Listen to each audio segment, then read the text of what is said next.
ở vậy con không kia ấy chúng một cái lệch nó đỡ phải 200 mét một học lâu không chừng lệch đờ 200 mét nó cứ anh nhẹ bằng 2 chân kia không nên là sao chứ anh rồi cái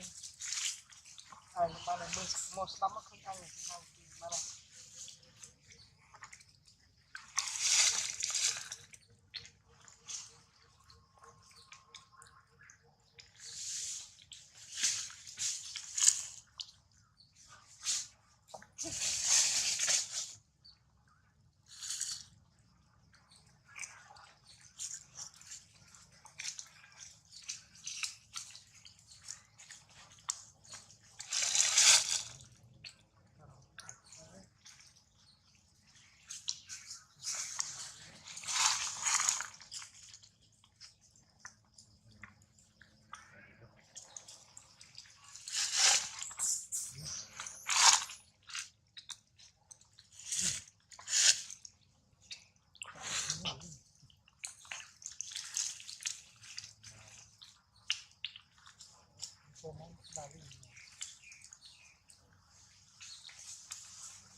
đi không không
đâu hai con chưa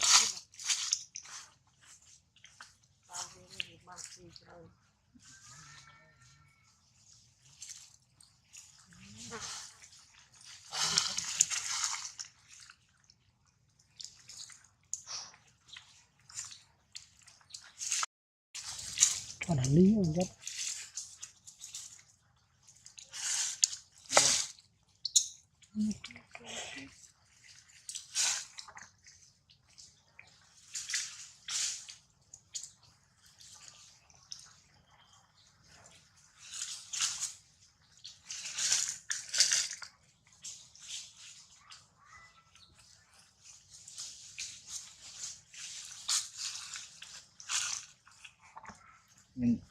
nhưng được chứ con vậy ngồi riêng con được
thì tao nào vào đó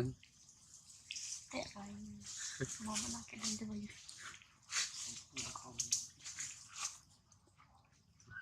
thành cái nó trong nhẹ vì đây trong thọn